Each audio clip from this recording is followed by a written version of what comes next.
नमस्कार। जय हिंद साथियों।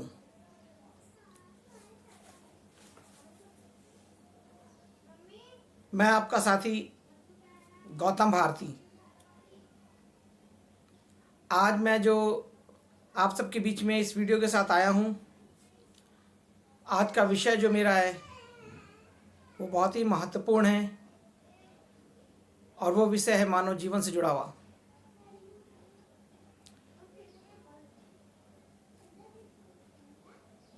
वर्तमान समय में जो कि वर्ष 2021 चल रहा है, अप्रैल का महीना है, कई राज्यों में चुनाव हैं। ऐसी स्थिति में हम जिस प्रदेश में रहते हैं, उत्तर प्रदेश, वहाँ पर कोरोना जैसी महामारी को लेकर के बहुत ही अफरा तफरी मची हुई है। पूरे प्रदेश में अखबारों से लेकर के समाचार चैनलों तक कोविड के बारे में जानकारियां, कोविड के बारे में प्रसारण लगातार चल रहा है।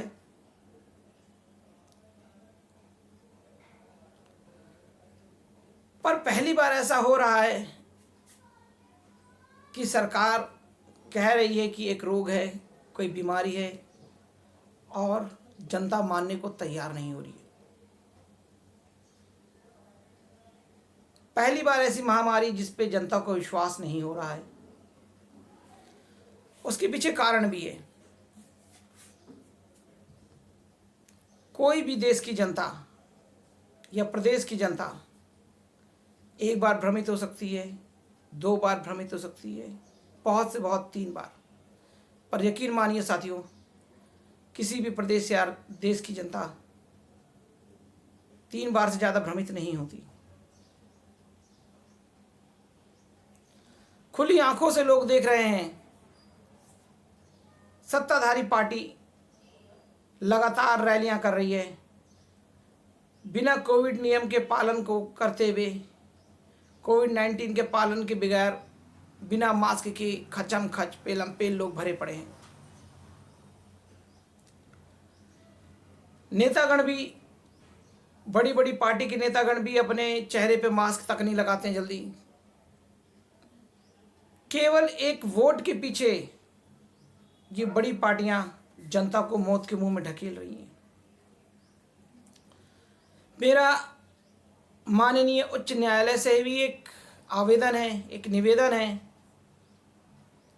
मानवीय स्तर पर इस तरह के कृत्य करने वाले नेताओं को बख्शा ना जाए,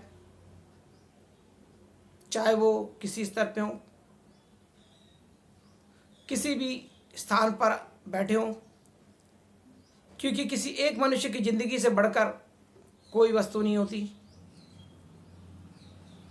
राज पाट सत्ता, ये सब जो आज मिल रखा है सत्ताधारी पार्टी को, ये लोकतंत्र की देन है। और इस लोकतंत्र में सर्वप्रथम वो नागरिक, जो एक नागरिक वोट डालता है, उसका अधिकार है जिंदा रहने का, उसका अधिकार है रोटी कपड़े और मकान का।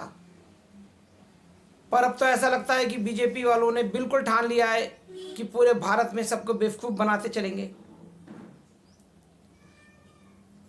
कांग्रेस के पिछले 70 वर्षों का हवाला देते देते इनकी जवानी नहीं थकती,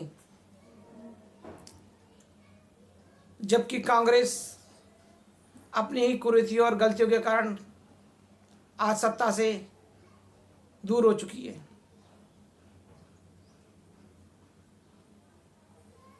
कितनी बार ये समझाने का प्रयास हुआ जब कांग्रेस सत्ता में थी कि जनता के भावनाओं से खिलवाड़ मत करिए।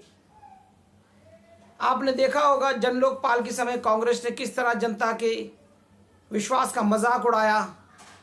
पूरा भारत जन लोकपाल के लिए आस लगाए बैठा था कि देश में भ्रष्टाचार कम होगा, पर कांग्रेस पार्टी ने वहाँ पे छल करा, कपट करा और जन लोकपाल जैसा कानून नहीं पारित होने दिया। आज उसी का भुगतान भुगत रही है कांग्रेस, जो भारत के राजनीतिक दल के रूप में एक लापता होती चली जा रही है। वर्तमान में सत्ताधारी पार्टी बीजेपी भी इसी गुमान में है, उसे जनता से कोई मतलब नहीं। जनता की परेशानी से कोई मतलब नहीं, उन्हें मतलब है तो अपनी कुर्सी से। किस तरह भारत के हर राज्य में वो अपनी मुख्यमंत्री कुर्सी को हासिल कर लें, श्याम दाम दंड भेद, उसके लिए चाहे मनुष्य की बलि देना पड़े, चाहे महामारी में जनता की भीड़ इकट्ठा करना पड़े, लेकिन वो करेंगे जरूर। क्या आप सभी को ये नजर नहीं आ रहा कि सरासर खिलवाड़ हो रहा है? क्या आपको ये नजर नहीं आ रहा है? मैं आप सभी आम नागरिकों से ये बात कर रहा हूं। इन राजनीतिक पार्टियों के द्वारा जिस तरह जनता के साथ खिलवाड़ हो रहा है उसको समझिए। जो पार्टियां अच्छा काम करना चाहती हैं उनको दबा दिया जाता है, उनको बैठा दिया जाता है, उन पे कार्रवाइयाँ करी जाती हैं, उनके लोगों पे कार्रवाई की जाती है। और आज सत्ताधारी पार्टी एक तानाशाह की तरह कार्य कर रही है, जिसके लिए बहुत खेद होता है। कोरोना महामारी का जो फ़ायदा वर्तमान में बीजेपी उठा रही है, मुझे नहीं लगता है कि दुनिया में कोई भी राजनीतिक दल सिवाय चीन को छोड़ करके कोई और उठा सका हो। यकीनन चीन ने भी इस तरह का फ़ायदा उठाया है अपने नागरिकों पे। पर मेरा आप सभी से निवेदन है, अब इनके घिनौने खेल को समझो, मोह भंग कर लो, इस मोह से बाहर निकलो। ये राष्ट्र का नाम लेके, देशभक्ति का नाम लेके, सैनिकों का नाम लेकर, हिंदू मुस्लिम का नाम लेकर सत्ता पे काबिज हैं, पर क्या आपका कभी जीवन, कभी शिक्षा, कभी विकास, कभी स्वास्थ्य का नाम लेकर कभी का आप पर हावी हुए? यकीन मानिए दोस्तों, सबके दिन आते हैं। जिस दिन बीजेपी सत्ता से हटेगी, यकीन मानो विश्व की सबसे बड़ी घोटालेबाज पार्टी के तौर पर ये उभर कर सामने आएगी।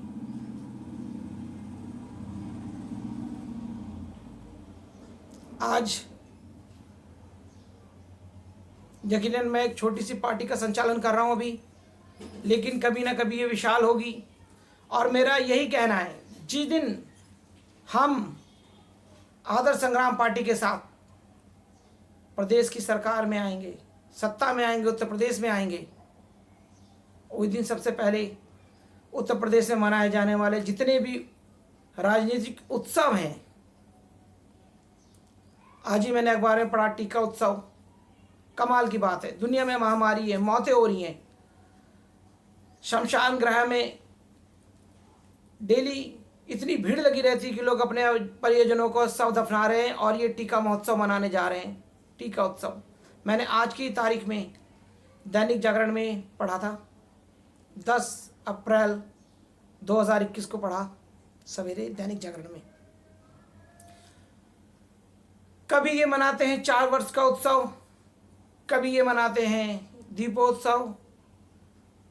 जैसे लगता है कि उत्सव मनाने का इन पे भूत सवार हो गया हो, और उत्सव मनाना क्या, ये सिर्फ अपना प्रचार करने में व्यस्त हैं। जनता की नब्ज को नहीं पकड़ पा रहे हैं। लेकिन जिस दिन भारत की जनता जाग उठी, प्रदेश की जनता जाग उठी, तो ये चंद गिने चुने अंधभक्त जो तारीफें करते फिरते हैं, इन्हें दुबके, इन्हें छुपने की जगह नहीं मिलेगी, क्योंकि देश की जनता जाग रही है, क्रांति आ रही है। ये माना कि सोशल मीडिया से लेकर हर जगह उनका पहरा है, हर कलम पर उसकी आवाज़ है, हर कहीं उनकी तानाशाही है।